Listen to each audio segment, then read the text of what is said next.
Hi friends, আশা করি আপনারা সবাই ভালো আছেন। লেটস ফুড আপ উইথ মমতাতে আপনাদের জানাই স্বাগত। আজ আমি আপনাদেরকে দারুণ মজাদার একটি রেসিপি করে দেখাবো, তবে সঙ্গে থাকুন। এই ডিলিশিয়াস রেসিপিটা বানানোর জন্য প্রথমে আমি একটা ডো তৈরি করে নেব। তার জন্য জল বসিয়ে দিয়েছি আর ওর মধ্যে অল্প পরিমাণ লবণ দিয়ে দিলাম। জলটা ফুটে গেছে, দেখুন এক বাটি আমি কাঁচা সুজি নিয়েছি, বড় বাটির। আর এর অর্ধেক পরিমাণ, এই জন্য আমি ছোটো বাটিতে আমি এক বাটি ময়দা নিয়েছি। এখন দেখুন জলটা ভালো করে ফুটে গেছে। আমি এখন গ্যাসের ফ্লেমটা লো করে দেব, দিয়ে আমি কাঁচা সুজিটা উপর থেকে ভালো করে ছড়িয়ে দিচ্ছি। আর এই সময় যদি ফ্লেমটা হাই থাকে তাহলে এটা দড়া পাকিয়ে যেতে পারে। দেখুন একদম লো ফ্লেমে রেখে আমি এটাকে আস্তে আস্তে করে নাড়িয়ে নাড়িয়ে সুজিটা খুব ভালো করে সেদ্ধ হয়ে যাবে আর টাইট হয়ে আসবে।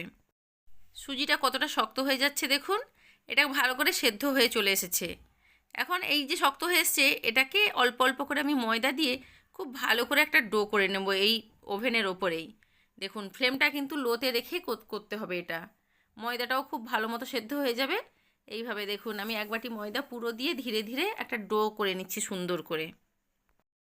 ডোটা একদম শক্ত না, একদম নরমও নয়, খুব সুন্দরভাবে হয়ে গেছে। দেখুন খুব ভালো করে চিট চলে এসেছে। এখন এটাকে আমি গ্যাস অফ করে ঢাকা দিয়ে রেখে দেবো কিছু সময়ের জন্য রেস্টে। তারপরে এটাকে আমি মুথে নেব। এখন আমি এটাকে খুব ভালো করে মুথে নিচ্ছি। আপনারা যখনই কিছু ডো করবেন, ফ্রাই করার জন্য হোক বা যদি সেদ্ধ করে খান, তাহলে এইভাবে সুজি দিয়ে যদি করেন তাহলে ওটা খুব সুন্দর হয় আর নরম থাকে, শক্ত হয়ে যায় না। দেখুন আমি এইভাবে লেচি কেটে নিচ্ছি এই ডো থেকে। এইভাবে একদম বড় না, একদম ছোট না, মিডিয়াম করে আমি সবগুলো লেচি কেটে নিচ্ছি এক এক করে। সব লেচিগুলো আমি সুন্দর করে কেটে নিয়েছি। এখন আমি একটা পুর বানিয়ে নেব।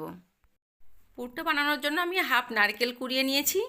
আর দেখুন এগুলো কাজু বাদাম ছোটো ছোটো করে কুচিয়ে নিয়েছি, তেজপাতা, এলাচ মুখ ফাটিয়ে নিয়েছি। এই যে কিশমিশগুলোকে আমি ছোটো ছোটো করে কেটে নিয়েছি।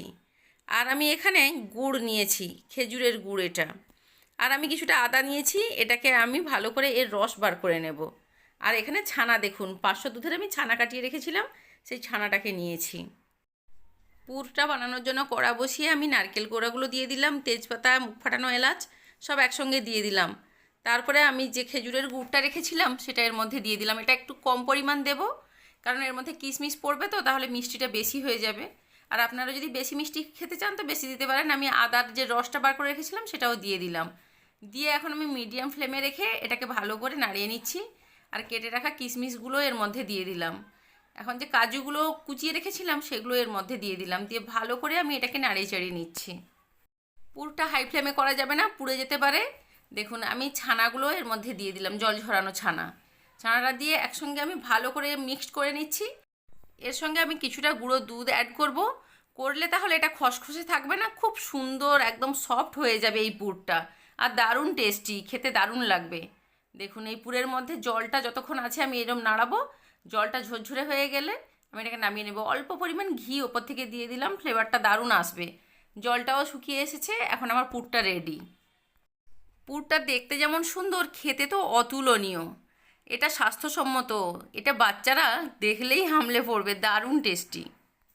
এখন আমি যে লেচিগুলো কেটে রেখেছিলাম সেগুলোকে বেলে নেব। দেখুন এইভাবে ধীরে ধীরে বেলে নিতে হবে। এটা খুব পাতলা হবে না আর খুব মোটা হবে না, মিডিয়াম করে আমি বেলে নেব। একটা একটা করে সবগুলো আমি কিন্তু এইভাবে বেলে নেব। দেখুন আমার সবগুলো বেলা হয়ে গেছে, এখন পুর ভরার পালা। আমি একটা নিয়ে নিয়েছি, এর মধ্যে যে পুরটা করে রেখেছিলাম, পুরের পরিমাণটা নিজেদের পছন্দ মতো করে দিয়ে দেবেন। দেখুন এটাকে কিভাবে আমি মুড়ে নিচ্ছি। এইভাবে কিন্তু ভাঁজ করে করে এটাকে মোড়া যায়, এর মধ্যে জল দিতে হবে না, কারণ এটা তো সেদ্ধ করা, সেই জন্য এটা এমনিতেই মুখটা এঁটে যাবে। দেখুন এইভাবে ভালো করে আমি একটা মোমোর মতো শেপ দিয়ে দিলাম, দিয়ে এটাকে ভালো করে চিপে দেখুন এটা খুলেও যাবে না আর কিছু হবে না, সুন্দরভাবে হয়ে গেল। আপনারা বিভিন্ন শেপও দিতে পারেন। আর আমি এই একই শেপ সবগুলো দিয়েছি, সবগুলো আমি এইভাবে করে নিচ্ছি এক এক করে। দেখুন এইভাবে মোমোর মতো শেপ দিয়ে আমি সবগুলো তৈরি করে নিয়েছি। এখন আমি একটা কড়া বসিয়ে কিছুটা সাদা তেল দিয়ে দিচ্ছি এগুলোকে ফ্রাই করার জন্য। এটাকে খুব ভালো করে ব্রাউন করে ফ্রাই করব আমি, সেই জন্য তেলটা একটু গরম হতেই, একদম হাই ফ্লেম করা যাবে না আর হাই হিট করা যাবে না তেলকে, মিডিয়াম হিট হলেই আমি এগুলোকে ছেড়ে দিলাম এর মধ্যে। দেখুন এটা একটু উল্টে পাল্টে আমি ফ্রাই করে নেব। এটা কিন্তু দারুণভাবে ফ্রাই হয়ে যাবে আর সুন্দর হবে, মুচমুচে হবে, কিন্তু ভেতরটা খুব সফট। আর এটা ঠান্ডা হয়ে গেলেও শক্ত হবে না, খুব সুন্দর নরম থাকবে। দেখুন আমি এইভাবে উল্টে পাল্টে ভালো করে ব্রাউন করে ফ্রাই করে নেব। এই রেসিপিটা বাড়িতে একবার অবশ্যই করবেন, দেখবেন বাড়ির ছোট বড় সবাই খুব পছন্দ করবে। আর বাচ্চাদের টিফিনেও এটা দেওয়া যায়, আর নিজেরা স্ন্যাক্স হিসেবেও এটা খেতে পারেন। আর বাড়িতে কেউ আত্মীয় আসলেও এটা করে দেবেন, দেখবেন তারা খুব পছন্দ করবে। এটা সম্পূর্ণ আমার নিজের চিন্তাভাবনার তৈরি। বাড়িতে ছোট বাচ্চা থাকলে যা হয় অবস্থা, তাদেরকে ভালো খাওয়াতে গেলে এভাবে ভেবেচিন্তে করতে হয়। আর এটার কি নাম দেওয়া যায় আপনারা অবশ্যই আমাকে কমেন্ট করে জানাবেন। একটা কেটে দেখিয়েছি, ভেতরটা কত সুন্দর হয়েছে। আর আপনাদের উৎসাহ ভালোবাসা পেলে আমি আরও নতুন নতুন রেসিপি আপনাদের সহজভাবে করে দেখাবো। আমার নতুন নতুন রেসিপির আপডেট সবার আগে পাওয়ার জন্য আমার চ্যানেলটিকে সাবস্ক্রাইব করবেন, আর ভালো লাগলে একটা লাইক কমেন্ট ও শেয়ার করে আমার পাশে থাকবেন।